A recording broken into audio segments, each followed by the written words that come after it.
Jangan lupa subscribe, like, komen, dan share YouTube TVRI Bengkulu. Dan nyalakan loncengnya ya. Sahabat sehat, terima kasih Anda masih bersama kami dalam Dokter Kita Bersama Kita Sehat dengan tema kita kali ini membahas mengenai kebersihan telinga, mitos dan fakta.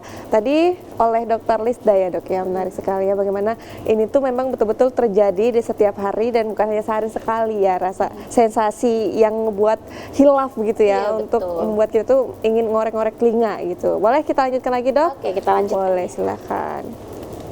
Boleh slide-nya. Nah, jadi kenapa sih ada resikonya? Jadi pokoknya sesuatu yang berlebihan kan pasti nggak bagus gitu ya. Karena kalau yang berlebihan itu pasti akan menimbulkan dampak negatif gitu, termasuk membersihkan telinga. Contohnya tadi kata Dokter Putri, setiap hari. Itu kan udah berlebihan ya rasanya ya, setiap hari kita meluangkan waktu untuk membersihkan telinga. Itu juga ada resikonya gitu ya. Kemudian juga terlalu kuat, terlalu dalam. Yang pokoknya yang terlalu pasti ada resikonya. Apa itu resikonya? Yang pertama, dia bisa menyebabkan infeksi telinga. Jadi kalau infeksi telinga ini terutama jika kita membersihkan, ternyata kita menimbulkan luka lecet ya. Jadi luka itu adalah salah satu sumber masuknya mikroorganisme yang bisa menyebabkan infeksi. Belum lagi telinga itu kan sebenarnya hampir sama ya, kayak mata, hidung, daerah mulut itu sama. Dia berhubungan dengan dunia luar sebenarnya. Walaupun kecil nih, tapi hati-hati, dia tetap terpapar dengan debu, dengan panas, dan juga dengan partikel-partikel yang ada di sekitar kita yang kita nggak tahu, nggak kasat mata bisa masuk ke dalam gitu. Kemudian yang kedua adalah perforasi gendang telinga. Jadi kalau masyarakat mungkin bilang pokoknya di telinga itu yang paling kamu amankan itu adalah gendangnya, biasanya gitu ya. Sebenarnya itu dibilang mitos, nggak juga sih, memang benar. Faktanya adalah kalau bahasa medisnya membran timpani nih Jo, kalau bahasa awamnya gendang telinga. Jadi itu yang harus kita amankan tuh benar ya. Jadi itu bukanlah sesuatu mitos ya. Karena apa? Kan kalau kita dulu diajarin kalau gendang telinga udah robek bahaya, dia bilang gitu ya. Bisa apa sih kalau dulu bahasa itunya pengean gitu ya dia bilang ya. Ya itu dibilang mitos, nggak mitos banget sih, memang benar. Kalau misalnya udah ada robekan, ini contohnya ya gambarnya. Ini robek nih, harusnya nggak boleh ada bolongan. Dan sudah diingatkan oleh Dokter Putri bahwa gendang telinga kita itu halus tipis. Jadi tekanan yang sedikit saja lebih kuat itu bisa melukai ya. Dan kalau dia sudah robek seperti ini, pertanyaannya apakah bisa sembuh? Bisa sih ya, tentu kita konsul ke spesialis THT. Tapi yang harus digarisbawahi, jangan berharap penyembuhannya cepat, sama kayak kita batuk pilek biasa, berbulan-bulan biasanya baru dia akan menutup kembali sempurna. Itu pun juga lagi-lagi nanti ada macam-macam ya, ada bentuk-bentuk robekannya. Semakin dia yang bentuknya agak-agak berantakan misalnya, itu akan semakin lama gitu ya, atau semakin luas semakin lama. Jadi hati-hati karena dia bisa menyebabkan perforasi, itu bahasa kedokterannya. Kalau bahasa awamnya robekan ya, robekan di gendang telinga ya. Jadi yang paling kita amankan sebenarnya kalau membersihkan telinga itu benar adalah gendang telinga. Kemudian adalah gangguan pendengaran sementara atau permanen. Nah jadi tadi nih contohnya kalau misalnya kita pakai cotton bud, kan itu risikonya dia akan terdorong nih, karena kita nggak yakin bahwa itu benar-benar sepertiga luar gitu, karena kita kan nggak lihat, nggak kasat mata ya gitu ya, kita cuma pakai feeling. Kalau misalnya dia terdorong lebih dalam, maka yang muncul apa? Budek tadi ya, bahasa awamnya tuh kenapa jadi udah pakai cotton bud kok jadi ketutup gitu, karena ternyata kita menghantarkan atau mendorong kotorannya itu semakin dalam. Semakin dalam, ujung-ujungnya dia menutup corong tadi yang dari di akhir dari telinga luar tadi dia tutup. Ya udah deh, akhirnya kan proses penghantaran gelombang suara itu akan terhenti. Nggak bisa deh dia nyampe ke telinga bagian dalam untuk diproses menuju ke otak. Akhirnya yang kita rasakan apa? Kok penuh ya? Gitu. Nah ini yang sering kali kami temukan di fasilitas kesehatan primer, itu adalah kasus ini. Jadi pakai cotton bud, ujung-ujungnya jadi benar-benar ketutup. Salah satu faktornya adalah seperti itu. Jadi dia bisa menyebabkan gangguan atau penurunan fungsi pendengaran. Tapi tidak membersihkan telinga sampai dengan 1 tahun, 2 tahun, ada juga ya dok ya. Jadi ada yang kerajinan, ada yang kurang rajin juga ini kasusnya ya. Kalau yang kurang rajin itu dia sampai 1 tahun terakhir dok bersihkan gitu ya, atau 2 tahun terakhir bersihkan. Nah itu juga datangnya sama keluhannya, yaitu dengan apa?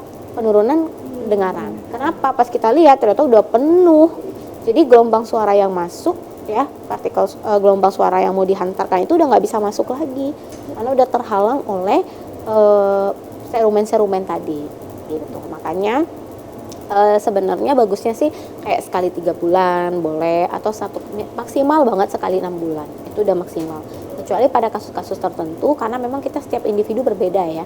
Kalau dibilang ada yang tipikalnya serumennya atau kotorannya keras, ada yang tipikalnya lunak atau cair banget ya.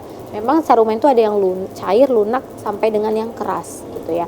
Nah itu kan macam-macam ya, karena dia sebenarnya kan tadi udah dijelasin ya anatominya, ada kelenjar keringat, kemudian juga di dalamnya itu ada silia-silia atau kayak rambut-rambut, kemudian terpapar dengan debu-debu dari luar, udara luar, partikel luar.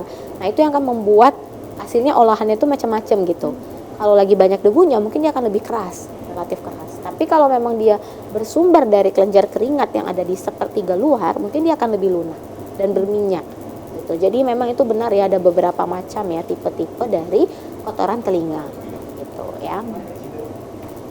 Nah, kalau ragu, ya udahlah aku mau cari aman. Boleh nggak kalau misalnya ke fasilitas kesehatan aja? Jawabannya boleh. Dan justru sangat bagus ya, Dok ya. Kalau misalnya udah coba nih sekali seminggu misalnya pakai kain bersih tadi atau kasa yang steril gitu, tapi masih juga terasa nggak nyaman, boleh segera dikonsultasikan ke dokter ya. Karena sebenarnya boleh sih dirutinkan itu ya. Yang nggak boleh itu adalah datang-datang biasanya di vaskes itu langsung minta rujukan. Iya ya Dok ya. Itu yang nggak boleh sebenarnya. Kalau cuma untuk konsul datang ya itu boleh banget dianjurkan. Yang nggak boleh kadang-kala masyarakat ini bisa dijadikan mitos lah ya. Pokoknya datang ke vaskes langsung bilang mau minta rujukan. Karena kotorannya membatu, dia bilang. Nah itu kan masih butuh banyak proses. Kita masih harus lihat nih contohnya dengan pemeriksaan ear examination nih dengan alat namanya otoskop. Kalaupun memang membatu, kita biasanya juga masih pakai yang namanya cairan pelunak dulu. Gitu. Nah di sini nih kadang-kala dilemanya ya Jul yang kami hadapi dengan masyarakat, dia nggak mau tuh pakai pelunak, dia maunya lompat langsung rujukan.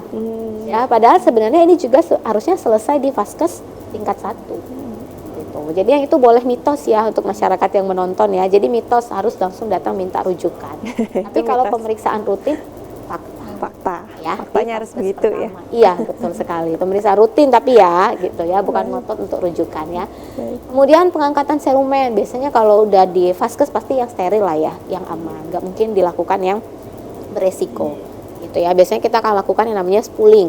Jadi pakai ini kayak jarum suntik, tapi kita nggak pakai nalnya ya, kita nggak pakai ini tympanocentesis, sorry, nggak ada ya gambarnya. Jadi biasanya kita pakai jarum spet, tapi kita ganti ujungnya itu jadi yang lunak ya.